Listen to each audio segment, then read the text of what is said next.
kita jadi kayak agak takut gitu. Iya, Hai, please, takut banget. lagi pada bahas apa Nah, nih? lagi bahas kasus HW, tahu nggak? Oh, si HW itu yang pelaku pemerkosa 13 santriwati itu ya? Ya, itu. Ih, dia tuh ternyata pendiri yayasan Yatim Piatu tahu di Manarul Huda di Antapani di Kota Bandung waktu 2016. Terus dia tuh juga pendiri Madani Boarding School dan Pondok Pesantren Tahfiz Madani. Terus ya, kejahatan Harry ini terungkap tuh waktu 2021 lalu, tepatnya waktu Idul Fitri. Waktu salah satu korban tuh ada yang pulang mudik. Jadi pihak keluarga ini ngelihat perilaku korbannya ini tuh kayak agak gak biasa gitu loh. Dia kayak jadi pendiam, gak mau makan, terus pokok nangis-nangis mulu gitu loh di kamar. Terus dilihat juga dari fisiknya kalau perut dia ini membesar. Makin curiga dong kalau dia hamil. Terus akhirnya setelah diajak ngobrol, korban ini mau ngaku kalau dia jadi korban hasrat seksual si HW. Terus pihak keluarga lapor dong ke Polda Jabar waktu 2021 dan ternyata ada 12 korban lain juga yang lapor HW atas kasus serupa. Terus yang gak kalah mengejutkannya lagi itu 8 korban itu udah ada yang hamil dan melahirkan. Gila banget sih. Terus rentang usia korban ini dari 14 sampai 20 tahun. Nah, yang paling akhir ini korbannya itu umurnya 14 tahun. Masih muda banget deh, masih di bawah umur parah. Terus dia ini udah ngelakuin aksi ini tuh dari 5 tahun sebelum kasus ini terbongkar, alias tahun 2016 lalu. Dia ini biasanya ngelakuin aksinya tuh di ruang yayasan, di hotel sama apartemen. Terus kenapa korbannya ini mau tuh karena dia tuh diiming-imingi sekolah gratis jadi poluan gitu. Terus pokoknya kalau mau kuliah, mau kerja di mana aja nanti bapak yang urus gampang katanya kayak gitu. Hah? Kok bisa ya orang percaya sama HW? Nah, itu dia. Kalau lihat wawancara wartawan sama orang terdekat HW nih, jadi orang ini inisialnya H ya. Katanya sih pelaku ini punya kepribadian yang santun. Kenapa? Karena dilihat dari background pekerjaan sama pendidikan si pelaku, ditambah sama niat baik menolong itu, jadi buat orang-orang terdekat tuh gak curiga sama sekali sama si pelaku. Nah, pelaku juga sering mengisi ceramah sama khotbah sholat Jumat di masjid desa. Nah, itu dia yang mungkin buat warga nganggep si pelaku ini memiliki perilaku yang baik sama sopan gitu. Bahkan ya, saking percayanya dengan pelaku, H sebagai orang terdekat dengan pelaku ini, dia juga ikut rekomendasiin gitu beberapa anak di desa untuk bersekolah di sana. Terus yang aku tahu juga salah satu orang tua korban bilang kalau mereka itu percaya sama pelaku karena masih ada hubungan saudara atau kerabat gitu. Orang tua korban ini ngelihat pelaku sebagai seorang ustadz. Terus katanya dia juga pernah ke Mekah. Nah, makanya orang tua korban ngerasa ya ngapain perlu curiga gitu. Dia kan orang baik gitu. Tapi ya gitu, pada akhirnya orang tua korban juga nyesel sama keputusan yang dia buat kepada anaknya. Ih, ampun, serem banget ya. Ya loh, aku juga baca kalau ternyata ada 40 saksi yang dihadirkan dalam persidangan. Kayak keluarga si HW, dan juga ada dokter sama bidan yang menangani proses lahiran bayi korban. Terdakwa juga ngelakuin tindakannya dan dia tuh berdalih melakukan hal tersebut karena khilaf dan dia tuh siap menikahi korbannya karena sikap terhadap korban itu tuh atas dasar rasa sayang. Terus juga ada beberapa barang bukti yang udah ditemukan, kayak sepeda motor Yamaha Mio Z warna hitam, terus ada fotokopi surat dan dokumen, ada KTP terdakwa, ada sarung warna hijau tua, dan ada spray warna merah muda bergambar yang sekarang ini udah dimusnahkan. Nah, terus kalian tahu gak sih, ternyata kasus ini tuh terbongkar karena salah satu tetangga korban itu ngelihat korban beli alat uji kehamilan di warung. Setelah diselidiki, ternyata korban udah berhubungan seksual sama HW selama di pondok pesantren. Akhirnya pas 18 Mei 2021 kemarin, orang tua korban itu tuh lapor ke pihak berwajib tentang si HW ini. Dan ternyata dari data UPTD PPA, udah tercatat 13 santri yang jadi korban pemerkosaan dan persetubuhan di bawah umur. Bahkan 4 diantaranya itu tuh udah melahirkan bayi. Gila banget gak sih? Wah, ternyata udah lama juga ya. Gimana sih kejadian kronologinya? Nah, kemarin tuh aku sempat nonton di berita. Kronologinya itu dari Mei 2021, Polda Jabar ini nerima laporan kasus pemerkosaan yang dilakukan oleh si HW ini. Terus lanjut 8 Desember 2021, kasus HW ini mulai muncul di publik dan telah dilakukan beberapa kali sidang dengan pemeriksaan saksi-saksi korban. 13 Desember 2021 ini, HW mengaku memperkosa santriwatinya sampai hamil dan melahirkan. Lanjut 14 Desember 2021 ini, ada arahan dari Pak Jokowi melalui Menteri Pemberdayaan Perempuan dan Perlindungan Anak, Bintang Puspayoga.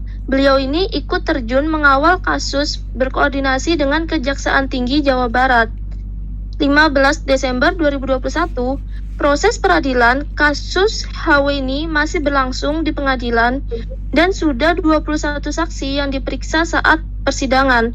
21 Desember 2021, pengelolaan pesantren dan bansos mulai dikuliti. Dan 11 Januari 2022, HW ini dituntut hukuman mati. Jaksa menilai hukuman itu sesuai dengan perbuatan HW. Selain itu, HW juga dituntut hukuman pengumuman identitas dan kebiri kimia, hukuman denda 500 juta, dan restitusi kepada korban 331 juta. Dan pembubaran yayasan pesantren, yaitu Madani Boarding School, dan penyitaan aset dan barang bukti untuk dilelang. 27 Januari 2022, HW ini melakukan pembelaan usai dituntut hukuman mati oleh jaksa. HW menyesal dan meminta pengurangan hukuman. Pembelaan HW ini dilakukan melalui pembacaan nota pembelaan yang dibacakan dalam sidang di Pengadilan Negeri Bandung. Lanjut 15 Desember 2022, si HW ini lolos dari hukuman mati dan divonis penjara seumur hidup.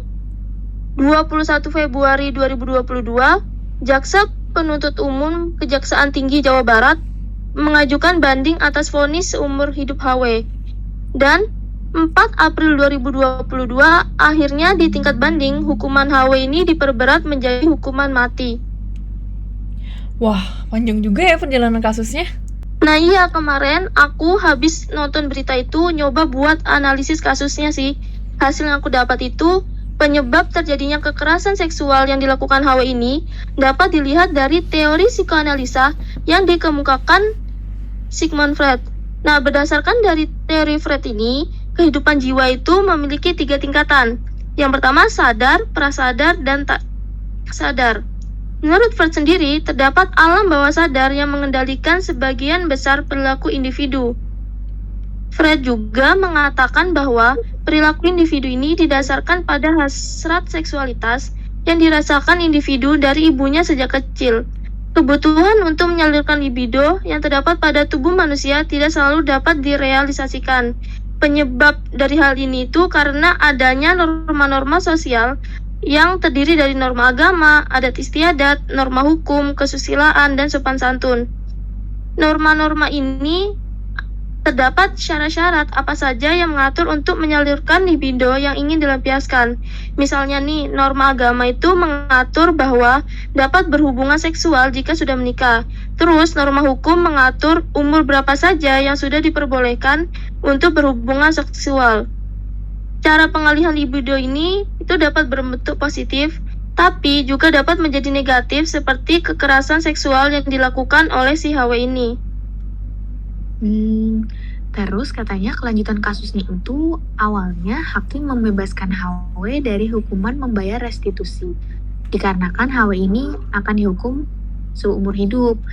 Nah, hal ini tuh merujuk kepada pasal 67 KUHP yang menyebutkan bahwa terdakwa yang divonis seumur hidup tidak boleh dijatuhkan pidana lain kecuali pencabutan hak-hak tertentu dan pengumuman majelis hakim. Selanjutnya, terkait hukuman pembayaran restitusi untuk korban, Majelis Hukum Pengadilan Negeri Bandung sebelumnya membebankan kepada negara. Namun, Hakim Pengadilan Tinggi Bandung memutuskan dan membebankan pembayaran tersebut kepada terdakwa dengan pertimbangan agar memunculkan efek jera terhadap pelaku kejahatan seksual atas anak-anak. Lalu, pada 8 Desember 2022, vonis yang diterima oleh HW ini lebih berat dari putusan Pengadilan Negeri Bandung yang menghukumnya dengan penjara seumur hidup. Sedangkan jaksa penuntut umum menuntut Harry dengan hukuman mati. Nah, terus kira-kira psikologi forensik ini nanggepin kasus HW ini gimana? Sama peran psikolog forensik buat korbannya kira-kira gimana? Nah, kayak gimana sih pandangan psikologi forensik terhadap kasus ini? Setelah aku cari-cari, pakar psikologi forensik Reza Indragiri berpendapat bahwa perbuatan HW tidak semata-mata hanya kejahatan seksual saja, tetapi lebih dari itu. Ini memang tindak pidana kejahatan seksual, tapi berdasarkan banyak riset, diketahui bahwa motif yang sesungguhnya bukanlah motif seksual. Akan tetapi motif penguasaan, seperti bahwa saya bisa menunjukkan, bahwa saya bisa mengendalikan hidupmu, bahwa saya bisa menjahatimu, dan kamu tidak akan bisa mencari pertolongan kepada siapapun. Alih-alih kamu akan justru semakin tergantung pada saya. Soal keinginan menunjukkan kuasa dan melakukan tindakan relasi kuasa, ada beberapa kemungkinan. Salah satunya adalah, pernahkah pelaku mengalami kejahatan seksual pada waktu dulu? Pada waktu dia masih kecil, pada waktu dia tidak berdaya, kebingungan, amarah, kebencian, sakit hati, frustasi, dan perasaan-perasaan negatif itu dipendam selama sekian lama, tapi tidak pernah mati. Sampai suatu saat meledak, tapi tersalurnya ke pihak yang lain. Nah, mungkin ada yang bertanya-tanya, kok nggak ada sih korban yang mengadu kepada orang tua selama 5 tahun kejadian pemerkosaan? Nah, gangguan psikologis yang mungkin dialami korban yakni Stockholm Syndrome, di mana gangguan psikologis pada korban yang membuat korban merasa simpati atau bahkan bisa saja muncul rasa kasih sayang terhadap pelaku, alih-alih melaporkan. Kayak gitu. Nah, kalau untuk peran psikologi forensik dalam pendampingan anak korban kekerasan seksual ini, yaitu dengan melakukan intervensi krisis, yaitu pemberian Psychological First Aid atau PFA. Asesmen ini akan bertujuan untuk mengetahui sejauh mana sih cedera psikologis atau trauma yang dialami anak korban. Berdasarkan asesmen tersebut, dapat disusun langkah intervensi yang bertujuan untuk meringankan penderitaan serta memfasilitasi pemenuhan yang sesuai dengan kebutuhan korban. Intervensi psikologis individual ini diarahkan untuk mengembangkan strategi coping dan juga meningkatkan keterampilan korban anak dalam penanganan dampak fisik, emosi, stres, dan trauma yang telah diterima oleh korban.